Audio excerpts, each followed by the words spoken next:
Yeah. Oh no!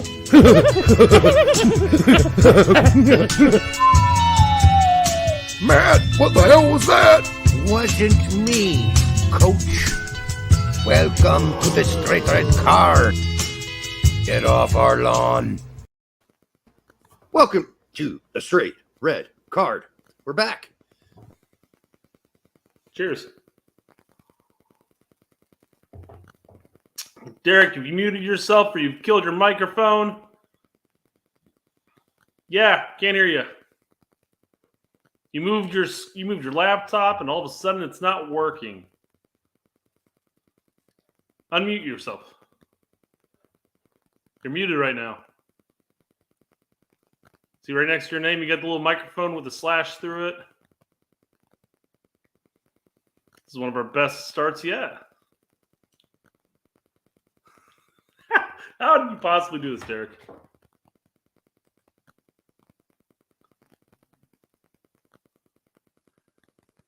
It says I can't unmute you because your mic is not connected. You keep talking, but I can't hear you.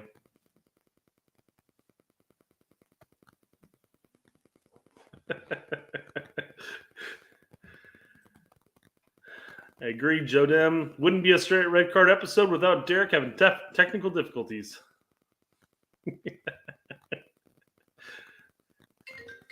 Nope, there's Derek right there. Am I going to have to hold this up to the microphone and you can talk? Oh, you hung up on me, Derek.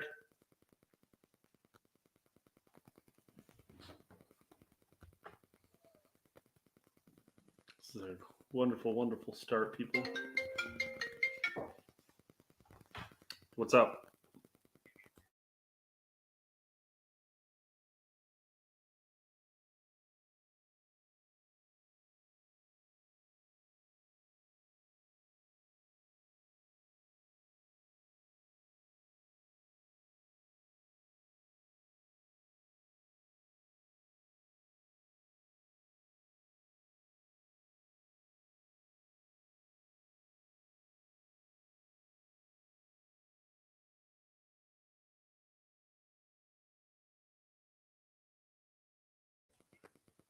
Don't worry, guys. We'll be right here.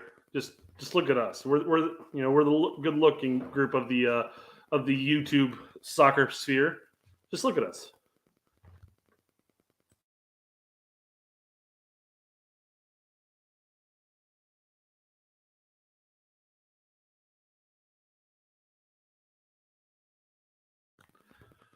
It's the Brett Show. Yep. Well, guys, while we're waiting for Derek to rejoin, his mic randomly stopped working. We were talking for like 20, 25 minutes before the show even started. It started, he moved his laptop, and bam! The microphone stopped working. When he gets back, though, we'll have plenty of things to talk about, including, oh, here he is, including predicting our... Well, there we go. We got you. Well, that was a shit show, wasn't it? Now that Derek's back, here in a little bit, we're going to be predicting our 18-man roster for the Olympics and what could possibly go right predicting 18 players 2 years in advance. That means we're going to have to eliminate a lot of people before they, really get a chance in the next 2 years to show us what they got. Because we can only make assumptions. That's a lot of assumptions. But as I pointed out on many of social media, I mean, players who are bench players now could, in theory, 2 years down the road, be legit starters and competing for senior spots. You mean the guys on the U20s? Yeah. I mean Slonina, Luna, Paxton. That's about it. Yeah. Hey, other people might come out and shine. I mean, Cade Cowell could suddenly. We might have Craig up there just for his. Oh yeah. I agree. I like Craig. Hey, by the way, before we get off the fact that you haven't watched the Godfather movies yet. Again, we're bringing that up yet again. Have you ever watched Apocalypse Now? Yes. Okay, good. Quest for Fire? No. Okay. I don't know if I've ever heard of that actually. Bing, bing. You've never heard that song? Yeah, it's a slow motion Olympic song, guy. Well, it came from the movie Quest for Fire. All right. Yeah. I just had to check, but thank God you've seen Apocalypse Now. Yeah. All right. Godfather. There are certain movies and certain genres that I've got to really just get motivated to sit down and watch. And you've muted yourself again. Is this on purpose? Stop touching your computer, man. Oh man. All right, same thing, Derek. Bounce out, bounce back in. He's got. God, where the hell were we now? But yeah, so there are certain movie genres that I've really got to just get motivated to sit down and watch. Like, hell, I'm watching Yellowstone right now, and Yellowstone is a very good show. It takes a lot of time and effort to sit down for an hour to watch an episode or two a night, and I got things to do. I'm an important person. Like, I got to tweet and drink. That's two big things right there.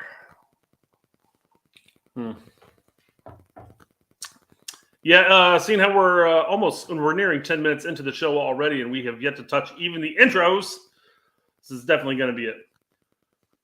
Yellowstone is a TV show on Paramount. It has Kevin Costner in it, and he's a rancher at Yellowstone. I'm back. Name is not actually at Yellowstone, the national park, but it's a very good show. One of my USBs is apparently a little sketchy, so I switched into a different USB. So hopefully that doesn't happen again. It's never happened before. Not this weird shit. Other weird shits happened, but not this weird shit. Ooh. What? Yeah, The Terminal List, guys. That is one show I do want to go see. Oh, we're talking about shows, not movies? Yes and yes. When we're talking about shows, I'm going to be like way behind everybody. Like, I watch shitty shows. So what's the last one I watched? Star Trek. Oh, you did watch Picard. Why? Nobody knows. I watched it because I had to get, what is it, Disney to watch the Beatles new special, which was awesome. If you are a fan of the Beatles, you have to go watch that. I know it's Disney. Plus, I had to do it because I'm a massive fan of the Beatles, and all of that interaction totally fascinates me. Because I grew up and I've got every Beatles album ever made, blah, blah, blah. And so that fascinated me. And so while I'm on here, let's watch some other shit, right? For the month I bought. Might as well, yeah. And then I picked that, and nobody told me it was bad. So I didn't know any better. By the way, somebody asked, who's the better karaoke singer? Between us? I think that'd be me. Yeah, no doubt. We have nothing to compare it on, but we're talking about somebody who's a legit musician, somebody who barely sings in his car.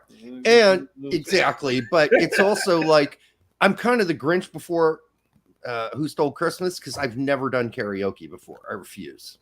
Just refuse. So in other words, guys, I'm probably the better karaoke singer. Well, at least you'll attempt it. Requires many above.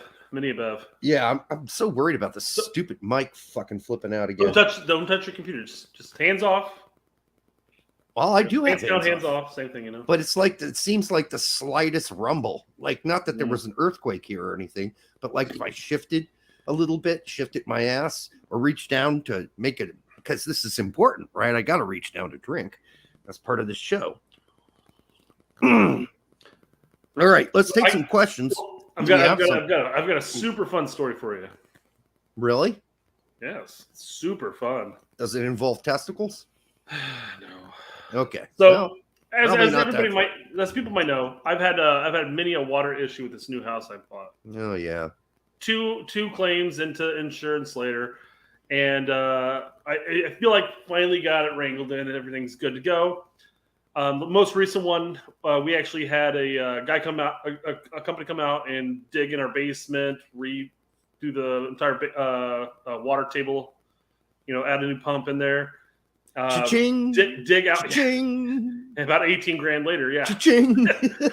dig along the outside of the house and put the black tar on the side of the wall. Build a new French drain so it takes all the water out. Yeah, it should have been handled. So my dishwasher has been out of commission for much longer than it should have been. So you've been washing them in the toilet? Oh yeah. in the tub. So I'm finally over doing dishes by hand. So I'm like, telling my dad, hey, I've never actually done anything with the dishwasher. Come here. I've got a video pulled up. Let's take care of this. And basically, the way that this dishwasher is set up, and it's a flaw.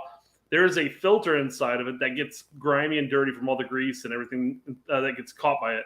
And periodically, you got to just pull that thing out, rinse it out, and put it back in. That's all it takes. Don't forget to rub it on your butt. But it's a lot of fucking effort to get to that fucking filter. So we take it out.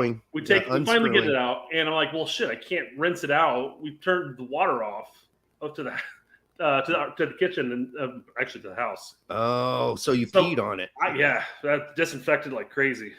But no, so I took it outside and used one of the hoses. I turned the hose on, and water started pouring out because there's a connection issue with the actual hose itself.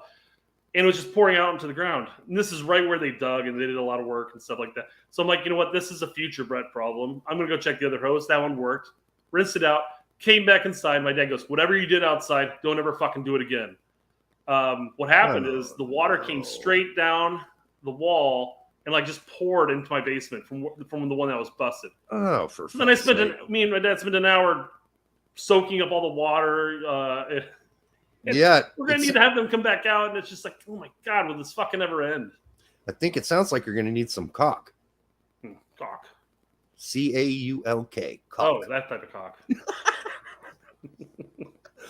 Yes, that kind of caulk. Yeah. Because it sounds like you got some holes to plug up. That didn't sound right either. Caulk. I don't know. I mean, how do you get to accent the L on caulk? I have to caulk it up. So, all right. That's something I get to look forward to. More and more work on this house. But you know what? That house will be amazing once I get it done. Yeah, I'm about to not have a house on the 22nd, so it's going to be the weirdest experience of my life to not have a house. But, I'm like you. I don't have any kids. I don't have any dogs. I don't have any wives or wife. So I guess apartment's coming for me. Just me alone in an apartment. Maybe I'll buy it. Once you sell a house, just get a small little ranch house. Yeah, I could. I've thought about it. Why rent? I know, because it's just money you're flushing down the fucking tubes. But all right, well, we'll see how the job thing goes, because I might get like a 6-month. Yeah. Plus your neighbors at an apartment may get pissed off at you constantly yelling about testicles and writing English pine. I mean, what the fuck is this guy doing? Yeah, it could happen, or they could be loud as fuck and playing like, boom, boom, boom, boom, boom at like 3 a.m. when I got to get up at 7 to go to work. Anyhow, hey, have you ever seen words and you've looked at them so long they don't look like they're words at all? One word that I thought of that today was that. That's a fucking weird word. That. When you just hear it, it sounds like a caveman thing. It doesn't sound like a real word. This reminds me of Black Sheep when the nitrous is leaking into the car and they're like, roads. That's another one of those funny words. Roads. When you say Black Sheep. Speed limit. When you say Black Sheep, of course, the first thing that comes to my mind is the hip hop band from the 90s. So this or that. Documentary. Had to be a documentary. Or that. Yeah, this or that. That was a great song. Boom, boom, boom, boom, boom, boom, boom. Let's take some questions. Boom, boom, boom, boom, boom, boom. This or that. This or that. All right. Tactical manager. Looks like Iran will have a new coach for the World Cup. How does this affect the U.S. men's national team? You're supposed to tell us, dude. That's your job. That's what you do. I don't know who the new coach is yet. Let's see. We won't know till we see who the new coach. Oh, that's what I just said. But it might not be that hard for them to upgrade from Skokic. Yeah, apparently nobody on that team liked that guy, and the fans fucking hated him. So I guess it might. Maybe it will bolster team morale. By that standards, does that mean that Berhalter's next out? No, because nobody likes him. And now that would be real news. I don't think it's going to make much difference, honestly. Iran are still going to mostly play a pretty solid defense and try to hit you on the counter. That's what they're going to do. Well, and he down in the comments, he ends up talking about how that it's there was rumors that it's going to be some it's going to be a former Iranian player. So somebody that knows the system, knows the players, knows the culture, everything like that. So, who's that guy played against us in '98? That little guy. Could be him. Who knows? Could be. Yeah. But it is pretty shitty. The guy qualifies you for the World Cup, but he's such an asshole. You're like, this guy's gone. It's ballsy to do. Mm-hmm. You have one window before the actual World Cup. Right. It's crazy. You better be getting that former player soon because that's just around the corner. Yeah. We're talking about like a month and a half. Yeah, it's a ballsy move to make this late, but I think it benefits us because this guy's going to get a game and a half, 2 games to actually play with and decide who the real 26 are going to be.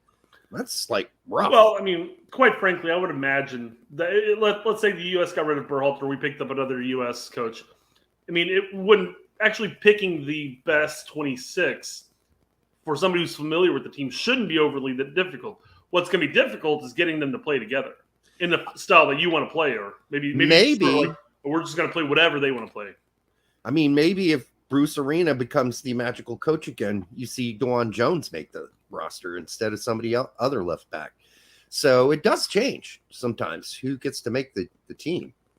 Mm-hmm. Vanny might be somebody he prefers. You always get the preferred guys, right?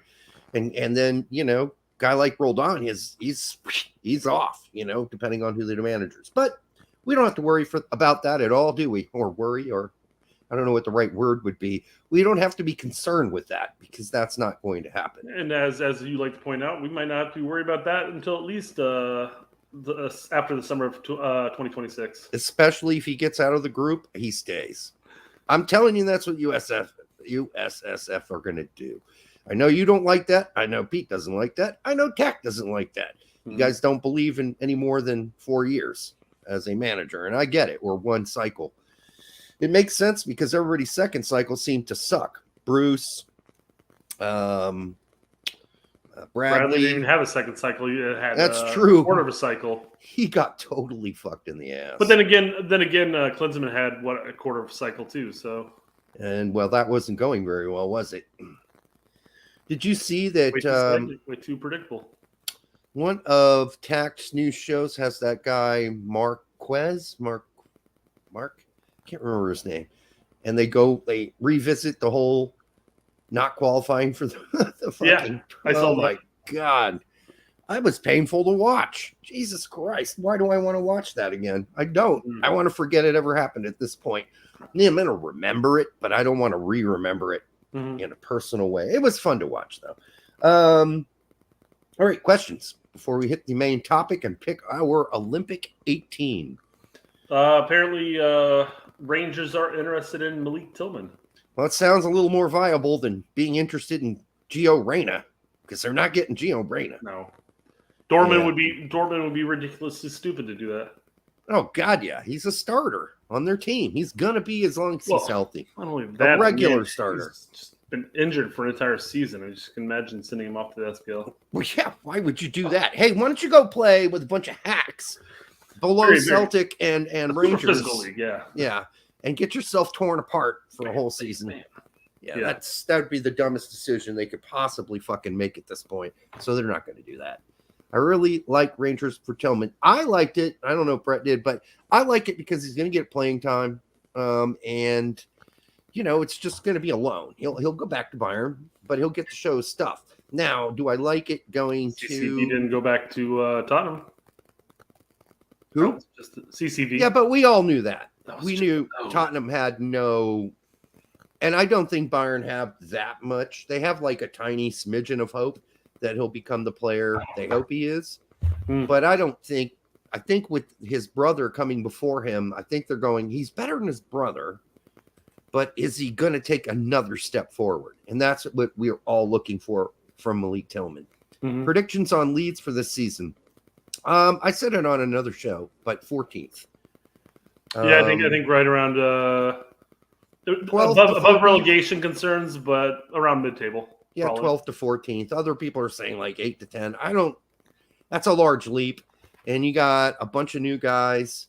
Sinistera, Aronson, Adams. And I mean, it's going to be a learning curve. All I can hope is the learning curve isn't so bad that Jesse loses like the first 4 or 5 games, because the Leeds fans are going to lose their fucking shit if that's what happens. So now the schedule, the way it looks, they shouldn't lose the first 4 or 5 games. But I think they'll pull it together. I think Jesse learned last season there is a modicum of kind of give and take, not being an ideologue about the way you play. Have something you would like to do, but realize that if it isn't working, you got to make some changes. You got to move around some players, which is what he did because of injury last season. So he had to learn to adapt. And I'm hoping that serves him well going into this next season. Don't go in being an ideologue, because, by the way, after 4 or 5 games in the Premier League, everyone's watched your film. And everyone knows exactly what you want to do. So they'll figure out a way to counter it. So you don't want to do the same thing every time, I don't think. Anyhow, that's just me. Any others? So I sent you guys a super chat, but it didn't come up. I was charged for it. Sorry, Jose. I was just the reason why I was so quiet there on that comment, Derek, is that I was actually looking through our super chats on our YouTube channel, and it's not there. So nothing's there. Jose, just put whatever the fuck you put up on it, and we'll read it. We'll read it, man. Sorry about that. Not sure why. We'll reach out the. Maybe MLS are already sapping the fucking money off of it. They're like, this is our video. You know they're going to talk about us again. These 2 guys once hung out with our MLS guys. They hung out with Matt Doyle. That means everything they do from then on is ours, because obviously Matt Doyle is so fucking brilliant that all we are doing right now is copying what he says. All right. Elon Musk says, for improved quality of sleep, raise head of your bed by about 3 inches or 5 centimeters, and don't eat 3 hours before bedtime. When has Elon Musk become my doctor? I don't need that help. And Filippo, that is not cool. He says, or just watch F1. For a guy who came from a country, Brazil, where it's debatable, but obviously one of the best drivers of all time is Ayrton Senna. And remember, we had him on the show. I asked him about F1. He's like, I don't really watch that. I'm like, man, that's fucking crazy. Well, I get it now. There are no Brazilians in F1 now. But I don't know. I thought that was a Brazilian thing. Like, Brazilians were nuts about Formula One because of Senna. Guess not. F1 rocked this weekend, by the way, Filippo. It was incredible. It was a fun race. It was great. And I watched Formula 2. And I watched Formula 3. And yeah, I watched a lot of racing. Then I watched Wimbledon. All right. Alex Martinez, Brett, you are a dick. Is it over yet? Yeah, Ayrton Senna. No. All right. Alex Martinez, how do I get y'all to pick one of my comments on Twitter? I don't know. How are we missing Alex somehow? Or is Alex asking us things we've already answered before? That could happen. Maybe they're not enough. Well, I mean, if it's on our not game day, but our live stream day chat, which is this bad boy over here, we cover everything there. That's probably the easiest way to get something on there. Most of the time, I just filter through and I just find stuff. So. Okay, you're just against Alex. You don't like him. Yeah. Well, just keep trying, Alex, or ask a question here. We'll try to address it here. Unless, of course, we've already answered it 1,000 times, but then we'll sum it up. Go back to that guy. I didn't get to read. Oh, because he's just asking how we pick our questions. So, yeah, I mean, it's out of Brett's asshole. That's how we more or less, yeah. Like I said, the easiest way to get us to comment on something is to comment on the live stream Twitter thread, or talk about something like related to the show. Is coming right up. Yeah, I literally just sort through my my home feed and I just click on things. So, man, I think F1 is fabulous, David D. But hey, that's me. I've been watching it for 28 years since I was a little kid. So, and then of course Michael Schumacher was a big hero in my family and my relatives, for obvious reasons, since they were German and I'm half German. So yeah. Now it looks more like Leedesma will need to make a move to earn regular minutes and multiple clubs have emerged as potential loan destinations, with Dutch outlet ED reporting on Friday that Dutch side Vitesse Arnhem is interested, as are multiple German clubs. German two Bundesliga teams? Vitesse Arnhem sounds like a good spot. I'd maybe stay in the country and go there. So it's a loan. So go somewhere where you're going to play. If you go to play in the Bundesliga, you're not going to play, dude. Sorry, I don't care whatever. I know there are a lot of people out there who spank it to the Leedesma constantly, but I really don't think that he's been able to get past the injuries yet or play enough to really show what he's got. And I think that's the problem. And, it's Pomacall all over again. If you're always injured. Well, let's be fair. He had a catastrophic injury. He did. That he's out like 16 months. And a lot of players don't come back from that injury 100%. I don't think it's necessarily Pomacall there. Because it's not like he has a reoccurring injury. Well, Pomacall did have such a serious one at one point that it didn't seem like he could even come back from it at one point. He didn't look the same player for a whole season last season. Now, he seems to have shaken that off this season. He looks a little better. I don't know. We'll see. I mean, Leedesma is another one of those guys, along with Mendes and Lanes, that we're still waiting on. We're waiting to see what they can do. We're waiting for them to find the right club for them. Jose Reyes, I think we need to give Tillman a shot at striker. I know he's not the best at that position, but at this point, why not? Also, if PFOC has a decent season in the Bundesliga, why not give him another shot? I'd agree with the last part of that statement. Tillman could play a false nine. He could. I mean, the question is, do you want to fuck around with that right now, this late in the game? Well, I mean, doesn't he more or less play a false nine for some of the games with Bayern too? Kind of like just a withdrawn striker. I mean, yeah, kind of an attacking mid is what he's known as. But, I mean, we'll see. We'll see. I don't know. I mean, if you're going to fuck around with shit, you already did Ferreira. You're hoping Pepe makes a comeback, right? You're hoping Hoppe gets some playing time at Mallorca. Sargent might start scoring goals all over the goddamn place in the championship. So we don't know, right? So I don't know if messing around with stuff right now is what we're going to do, just based on Greg. So I don't think we're going to do that. You're more likely to see Pulisic play a false nine, actually. You mentioned him. Or Aronson, yeah. I don't think Tillman is even – I don't think we're convinced Tillman's making this team yet. I don't think Greg is. Yeah. I think that jury is still out. Oh, Matthew, yes. I had these photos sent to me before they were actually published anywhere. He does not look anything like himself. His face still looks the same, but yeah. But I mean, the hair made a massive difference. It is a massive difference. And I hope it makes a massive difference in his playing time this season. That's what I hope. I hope he plays. And I hope he shocks those dumb fuckers at Mallorca and scores a bunch of goals. And they're like, okay, yeah, we got to play this guy. Or else give him a loan, you dumb fucks. Yep. That is weird because we're used to him looking a certain way. But I remember when Donovan got blonde hair, that looked weird too. Yeah. It looked unnatural. But this actually looks more natural. It's just more, I don't know, stand out, look at me, maybe is what it is. Find me on the TV. Yes. Type of hair. See how good I do, and then make sure I start this season.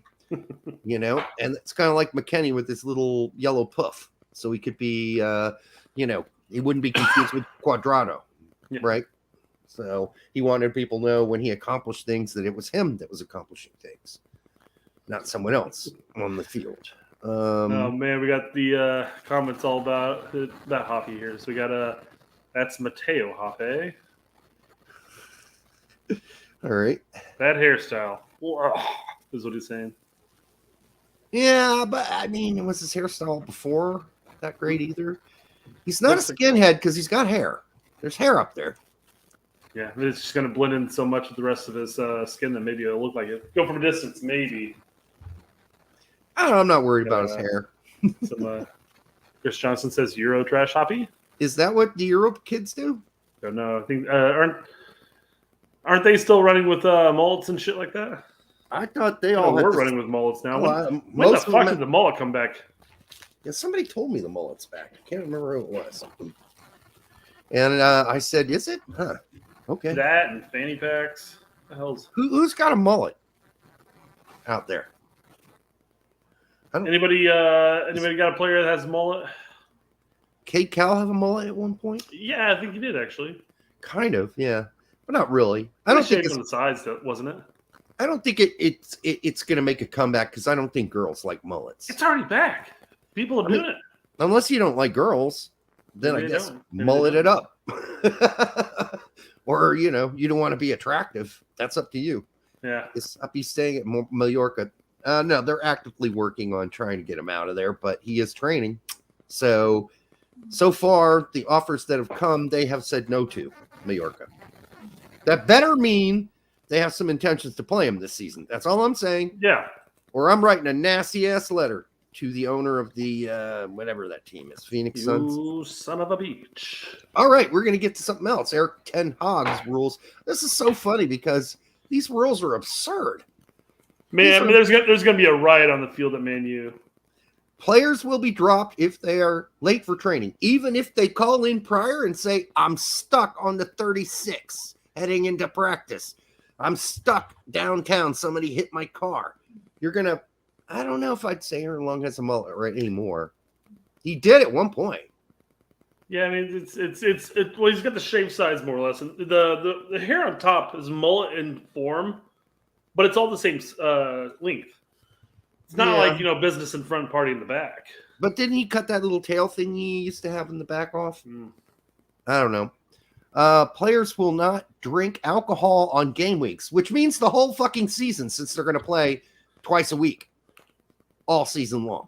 That's just ridiculous. Like, I'm going to go home from practice and I can't have 2 glasses of wine or smoke a bowl of weed or then do 6 or 7 shots of vodka. Stop me. Before you go to bed, you must take a breathalyzer and send it to me.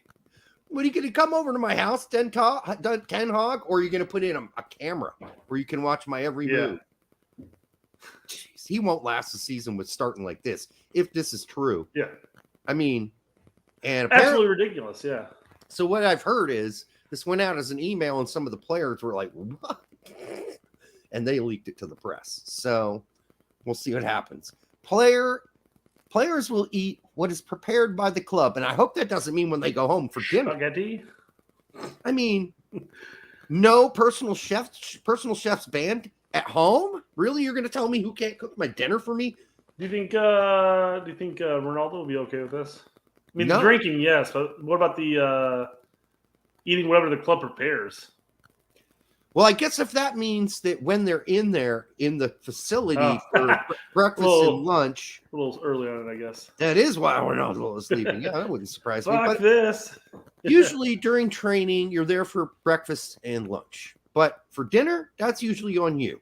So this is a stupid thing I hope does not carry over to dinner. Otherwise, what are you going to have a babysitter for every player on the club who follows them around everywhere? Says, hey, no, you can't do that. I see you fried your asparagus. Remember what Ten Hag said.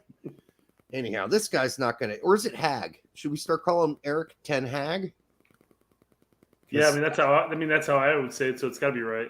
He sounds like a hag. Body mass index will be checked monthly. That's normal. Okay, yeah. Who's fat and who's not? Players will share complaints with Ten Hag instead of agents. Basically, he's saying, if you got a fucking complaint, don't even have your agent at me. You just fucking come to my office. Yeah, there are other coaches, managers that have been like that too. So Juventus might have GPS trackers in the players' cars per a McKenny interview. Well, that's when, as an employee, I'm saying, go fuck yourself. You're not tracking my every move. Suck my dick, and I'm going to go somewhere else. No way. It's never been this type of stuff's never really been an issue in the past. Yeah, there's been some people who eat and drink, and it has obviously a negative effect on their overall gameplay, and they get cut. McKenny and his teammates, didn't they have a big fucking party during COVID? McKinney hosted one, yeah. Yeah. And he got a whatever, like a 3-game suspension for it. So even if they were GPSing him, he'd be at home. Of course, they had the whole GPS on the whole team. They noticed like 13 other players at the one all over McKinney's house. It's just going to encourage a lot of bike riding and walking, or friends picking them up. I don't know why you'd put a GPS tracker on somebody. That seems repulsive. So let's hope that's not true. If it is, I mean, there's issues. And then what's funny is Stevie Nickel brings up a part where, do you hear about the crazy shit Berhalter does? He does some crazy shit too. Listen to this. Well, after this joyous commercial. By the way, it's muted. It's muted. I know. I did it on purpose. Okay. You don't want to hear this commercial? I don't want to hear this commercial. Hey, at least it's not. What's a women's commercial we see? Here we Deloitte. That's gone. Yeah, thank God. Cutlery all come up and he went, just get it! Coming up here in just a second. And Glenn Hoddle was sat in the next table and he was like that. Okay, lads, you can have sparkling water. I had one of the Americans. The American, not that long ago, by the way, the American team were away, and they all went. Supposedly they were supposed to go to the bed, Right. and they were putting sellotape over the side of the door and onto the door. Yeah. And then somebody later on at night would go and check, and if any of the things had broken, to see if they'd been out of the room. Oh my God. I mean, it's ridiculous. Some of the things Is that how Wesley got coaches caught? come up with is just I don't know. ridiculous and completely stupid. Listen, this is we should just do another hour of this. So, I know. What if you needed? I've no idea watching your Okay, sheet. that's enough. Reminded us. I've no idea watching your sheet there, but just throw it out the window. Listen, That's enough. What if you had to go get ice, or you wanted like a Coke out of the Coke machine? Yeah. You would have to leave the room. That's ridiculous. I hope that's not true. Room but service. why would Stevie say it if it's not true? And he said it wasn't that long ago. Does that mean it's Berhalter or is it? Well, Arena would never do shit like that. Fuck. I know that for sure. I don't know about It's old Klinsmann. school. So it I- must be Berhalter. It's got to be. That's my thought process. Just hearing that now. But I'm like I said, is that how Wes got caught? What were you doing? And he couldn't think off the top of his head. Like I went out to the club. Yeah.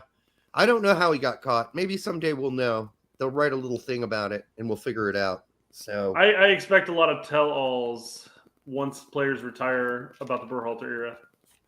that would be cool. Before we get into I hope so. Although we didn't really get one yet on well, we got some on Klinsmann, but not a lot. We got more on a tell-all from his former right back at Bayern than we did so far from any former U.S. men's national team player. So I don't know what that means, but, take it for what you will. But we're going to now pick the 18. But before we do that, let's go to something. I think it's one of those moments where Heath got it right. And at 11:40. You say like, Heath is like wrong all the fucking time. This is one of those times he got it right. Oh, yeah, Sorry, his top 10 American players currently list was so bad.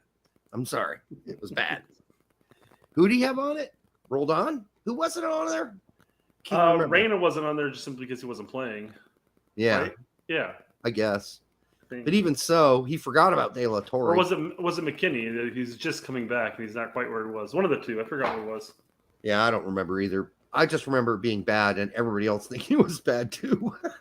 He got slammed on Twitter and everywhere for that. Anyhow, this is talking about the U20 achievements, this video, but he talks about his Olympic story and how much of a battle it was for him to get approval from his club team, even after he was told he was going to be on the Olympic team, which he gets dicked about, by the way. You'll hear this story because Peter Novak, we both know this already anyhow, Brett, but Peter Novak is one of the biggest cockfucks, one of the biggest dick suckers, one of the biggest assholes that ever coached and managed anything. And look at how he dicks over Heath during this Olympic window. Check out this story. This is hilarious. Chambers says that he didn't have Wes on his top 10 and Ariel was there. Oh my God. Yes, that was it. That was bad. Okay. Just fantastic, but the form of him at the time. But for me, I got a call from Peter Novak, who was like, I'm taking you. So you need to get clearance from your club. So I went through hell with my club, who obviously, like I was playing in the Bundesliga at the time. They don't respect the Olympics. They don't think that that's a thing, right? So that's going to be an interesting talking point for us. It is, because again, everybody has to understand now that they're all, hyped up, that there are going to be some teams who will be like, fuck, the Olympics? Fuck you. No, I'm not risking you for the Olympics. Are you crazy? Like, who do you think you are, Messi? Who do you think That's you a are? jag-off tournament. That's not a thing. But when you grow up, at least in my generation, it was World Cup and Olympics. Those are the only two things that I knew. I didn't know anything about Manchester United other than like the 90 and 30 on Fox Soccer World or whatever it was back then, or Fox Sports World back in the day.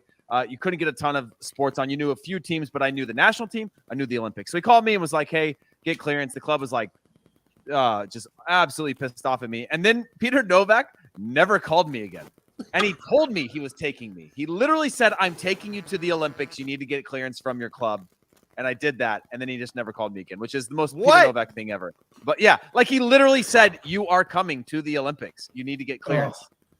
I'd go back to the club and said, you know what? On second thought, I say fuck the Olympics. I know he should have. He'd been like, I thought about it. I called up Novak. I told him, fuck you and fuck the Olympics. I'm not playing for that shit. The weird thing is, doesn't he have Novak's number? I assume he called Novak and said, hey, you told me I'm on the team. I got clearance. Give me a call back. And Novak never fucking called him back. That is what a dick. But that is such a classic Peter Novak, I am a dick moment. There are others, folks. Trust me. There are lots of others. You can look through his history. There are articles that go back on Big Soccer about how big of a dick he was. This sounds like a story Benny Feilhaber had with Novak when he was at Hamburg. Yeah, I don't know that story. Haven't heard that one personally, but it wouldn't shock me. Peter Novak is a big, when he's at DC United, his players wanted him out. So, who didn't? No, he didn't say April Fools. April Fools. No, this really happened. No. Novak said April Fools. Oh, well, yeah, that would have been cruel. At least call him back, you anus, and let him know you're not on the team. And then is anybody going to chime in with something? Do we need to keep listening? No, 1830, next one. And this is about age eligibility in the FIFA window. And this is another good topic we're going to bring up. Important for people to understand as well before you start picking your U23 Olympic team. There are going to be teams that say, no, fuck off. I've got a nice little lineup, starting 11 of players who've played for our senior national team in the last year. Yeah. And I don't expect to see many of them, if any. Yeah. Probably just many. You're going to see some fuck-offs by certain clubs who are going to laugh. They're going to be like, the Olympics? What are you? No. Some sort of Nimrod? Nobody plays anybody with any work. We had pushback for the qualifiers. Guys, do you guys not expect that there's going to be some pushback for the actual Olympics too? Yeah, Atlanta during Seattle. Seattle, Atlanta. I mean, there were issues people had with letting their players go. Atlanta, in particular, is a pain in the ass to deal with Bocanegra. He's a pain in the ass. And so he doesn't want his players to go play other things, which is weird for a guy who's a former U.S. men's national team player. But doesn't want to release his players. Did Bocanegra, didn't he ever play in the Olympic qualifiers for us when he was younger? I'm sure he did. So what a cockbuster. All right, here's 1830, and this is some more clarification from Heath. Jasper, we absolutely get it. Clubs don't want their players to get injured, especially for non-FIFA sanctioned events. Because I know, during the World Cup, FIFA pays out insurance policies to the clubs that have players playing in the World Cup. I can't say that about the Olympics. Right. I doubt that happens. No, I don't think that's a thing. So I'm supposed you could get your own individual insurance, but I don't think it's a thing. And we've been listening to people talk about how great of a lineup we could possibly have. Maybe, but we got to keep in consideration that when we get to the overage talking points. Yeah. And don't blame it on us. We're just delivering the news. This isn't something I'd like to see Pulisic play in the Olympics. Is there a chance Chelsea's going to say, fuck off? Oh, yeah. Absolutely. Especially if he's playing a lot and he's on a hot streak. Even if he's on the bench, they're going to say fuck off. And he's healthy and they don't want him to go get injured playing in the goddamn Olympics. Yeah, so, I mean, there's going to be some no's, people. That's just how it's going. Don't blame us. We're only delivering the news. Don't kill the messenger. All right, let's play it. Hello, Joe Scally, Yunus Musa, Malik Tillman. All these names you're mentioning, by the way, just so everybody knows. Commercial. This kid's like, I need to just fork over it. They're all age eligible, so they'll all be under 23. They were. So if we throw out a George Bello or a Slonina or a Brian Reynolds, a Scally, whoever, these guys will all be underage, so we don't. They're not going to be counted as overage players. A lot of clubs do say no, though. A lot of clubs do say no to their players going to the Olympics because it's not FIFA mandated. Yes. Yeah. And so you will get a core of them, like a Joe Scally or something like that. But there's also going to be some players that are eligible that the club's going to be like, nope. And their status with the club is not worth fighting over going to the Olympics, which is a hard challenge. Well, there's also a shout. Also, I want to throw out there that there's been conversations that we might get invited to the 2024 Copa America, and obviously, I think Greg and the coaching staff or whoever's in charge at that point, I'm assuming it'll be Greg, will want to bring the overage players to go compete in that. I mean, do you think there's a potential, Charlie, that we could just say, you know what, we're okay with the overage players? We got a talented group here. They obviously proved at the under 20 level. I mean, we outscored everybody 26-2, I think, in CONCACAF Championship. Not that we would, but I just don't think that the U20 players who will be, most of them will be 20, 21 years old by the time the Olympics comes around 2 years from now. I think that's still too young. I think you want to get it closer to the 22 age group, 21, 22 maybe. So maybe there's some of the 20-year-old, 21-year-olds, but I mean, there were only four players that I thought, yeah, for sure they're going. Like Paxton, I thought, yeah, he might make it. If in fact we are talking about a South American tournament being at the same time period as the same year as the Olympics, that could fuck everything up. I guess one thing to consider, he talked about maybe the overage players are all going to be in the Copa, et cetera, et cetera. There are other overage players that are not consistent contributors to our national team seniors that might get included, So, and one of those spots might be a goalkeeper. The Olympic, who's ever going to pick the roster for the Olympic squad might decide that they just want an overage goalkeeper who has more experience than, say, like a Slonina or somebody like that. But what if we're playing this South American tournament? Then no. Then that senior keeper. Why not bring in like somebody like Stephen Frey or something like that? Yeah, I guess so. I'm just saying, you don't have to bring in our 3 or 4 top goalkeepers that we bring in consistently for the national team at that point. Yeah, but don't you want to see Slonina play? Yes, I do. But you've got to bring in. They're gonna bring in 3 overage players. It's almost a guarantee. I would be honestly surprised if they bring in a pure U23 team. Okay, so let's just assume that right now we're not going to worry about this. Let's assume we're not going to have to worry about the South American tournament. Let's just pick our roster based on right now. We're not invited yet. It's not official. We're not invited to the 2024. Is that it for this, though? By the way, yes, we're done. So let's just there's your lineup. Oh, I thought you were going to do that at the end. Let's talk about this at first because this is an entire lineup based off of U23 players who are age eligible. Yeah, that have been called up to the senior squad within the last year. So you've got Slonina playing goalkeeper. Yes. Gomez on the left, Scally on the right, Henry and Che playing center back, and then Cardoso as the holding mid, and then Reina, Musa, Hoppe, and De La Fuente out on the left wing, and Pepe up top. I mean, that's a fucking pretty good team. Yeah. How many of those players do you think will get called in? If we're assuming the Copa's not going to be here. Pepe won't be there. I would hope all of them. Pepe could be there. I guess hopefully in 2024 that Pepe is not going to still be playing bit minutes here and there for Augsburg. Gomez is the big question mark, obviously. Yeah, it's possible.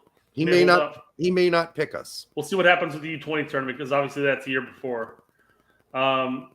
And again, this is not necessarily saying this is our top U23 playing your U23. Like you can take out. I don't know about Kobe Henry enough. I know that he was included in a roster, and I went with the only other center back, him and Che. But they could bring in somebody like a Craig or something like that.